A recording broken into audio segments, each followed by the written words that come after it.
What's going on, everyone? Welcome back to the channel. We're back here in the garage and we got a special one here for us today. Someone I met at car shows, it's an older gentleman. He has about a dozen or 14 cars similar to what we got here. I'll show you what we have. It's a 1951 Mercury sports sedan. So really cool car. Like I said, he has about a dozen cars or so, some in a lot nicer condition than this, but he bought this about a month ago and was pulling into the garage, and the garage door jumped out and hit him in the side here. So it's a pretty bad dent. It kind of goes, you know, pinched in up top here, you can kind of see it, and then goes all the way down to the bottom. So it's in there pretty good. So we'll see what we can do, helping him out. I told him, I'm like, yeah, let's try it, might as well, you know. So he likes the old patina on the car, and I agree. He doesn't want to get it repainted, wants to leave it looking like that, and I think that's a smart move. I like it like that too. So the only problem, I'll show you too, not the only problem, we have multiple with this, but one of the issues is this door handle. So if you look at this door handle mechanism there, it's really different than what we're set up for with our door jammer system. So we'll have to mess around with that so we can keep that door, you know, locked open like that and nice and secure while we work on it. Another thing is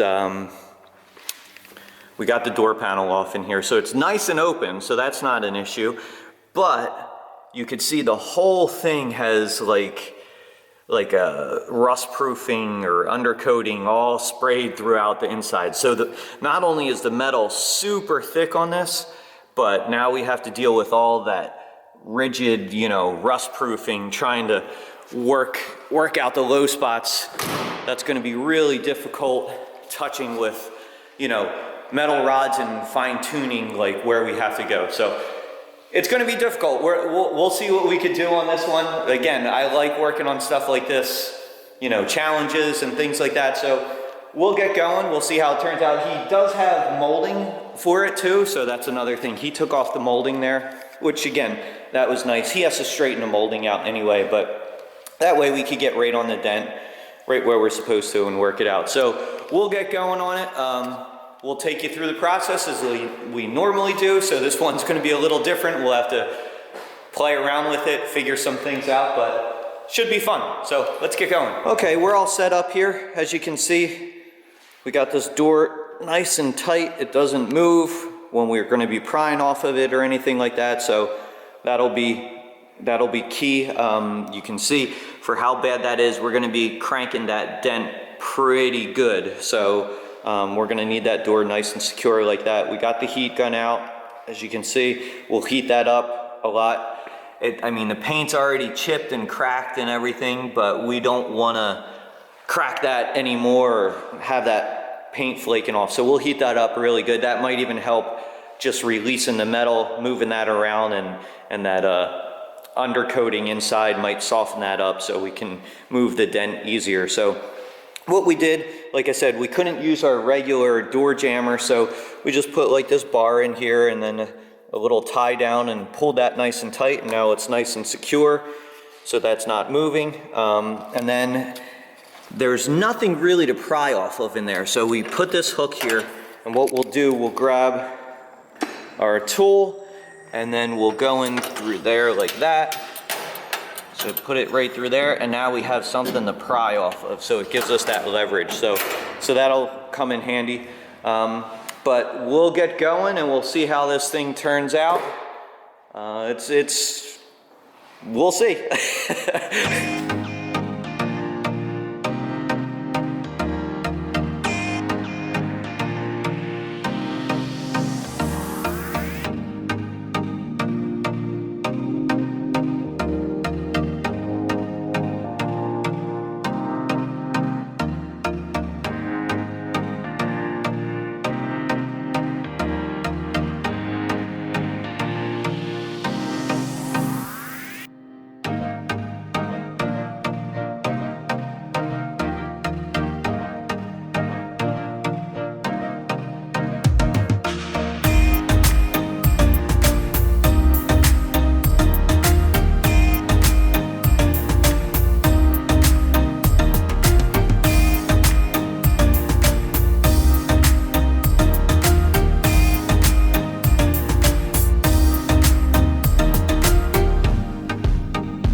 it's coming out really good. When I first started doing it, I heated it up really good, like I said, and that undercoating inside actually got pretty soft, which was nice. So that kind of lets that dent release when I push on it, because if that's real hard and you're trying to push that dent, all that undercoating is like holding that dent down. So that was nice heating it up, and when I pushed on it, most of it popped out. So that was a relief. Sometimes they don't just pop like that and you really have to work everything, but most of it popped out. And then we had like those 2 dents, if you saw up top, that we worked out. One was like kind of 3 dents in one. It was a crease that went 2 different ways, and the other one was, you know, just a bigger dent. But there's still something left. I want to show you if you can catch it in the light here. So there's like a crease that runs through the whole thing. It's not that bad. It's really not noticeable. You don't even notice it until the light's on it like this, but I'm gonna spend time and work that out. That's gonna take a little time, so I probably won't do like the whole video working that thing, just because it goes through the door pretty far. And then down low, I don't know if you can see it here, there's a couple little like dents here and there, so obviously I can't leave that. That would just bug me. I would send the car home and I'd go to bed tonight thinking about that the whole time. So we got to take them out and make that look good for them. So I'm excited. I'm glad I took this job on. Again, it's a little tough. It's making my shoulders tired and everything, but it's coming out good. It's a cool car to work on, so I'm excited. So let's keep going and get this thing done.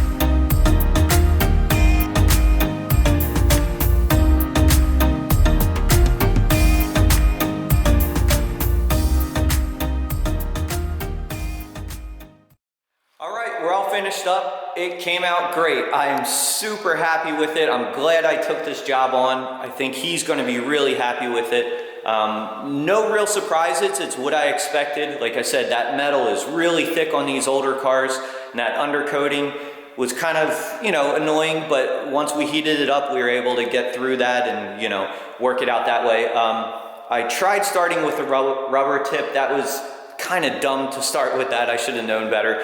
You can't use a rubber tip when you have undercoating like that. You need that metal tip to cut through that undercoating and pinpoint where you want to go. So went right to a metal tip after that and, you know, did the whole dent that way. I'll show you the results here.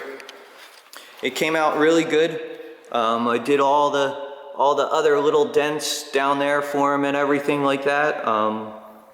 But I think he's going to be really happy with it. You know, that way he doesn't have to paint it and, you know, have fresh paint on there when you want to, you know, keep that old patina on the car. I think that's what looks cool about this car. So I'm glad it worked out for him. I'm glad I took this job on. We'll move on to the next one. And if you guys want to see anything special, or if you want me to slow down at a certain part in, you know, my videos or talk about something, let me know. I know someone mentioned about doing a video on my tool cart, like the different tools I use. So maybe I'll do that, just break it down, which ones I like the best and, you know, which brands and things like that. So maybe we'll do that next. And we're done with this one. It's laid out. I want to go to bed. I worked on it, you know, late this afternoon into the evening now. So we're done with this. Move on to the next one, and we'll catch you next time.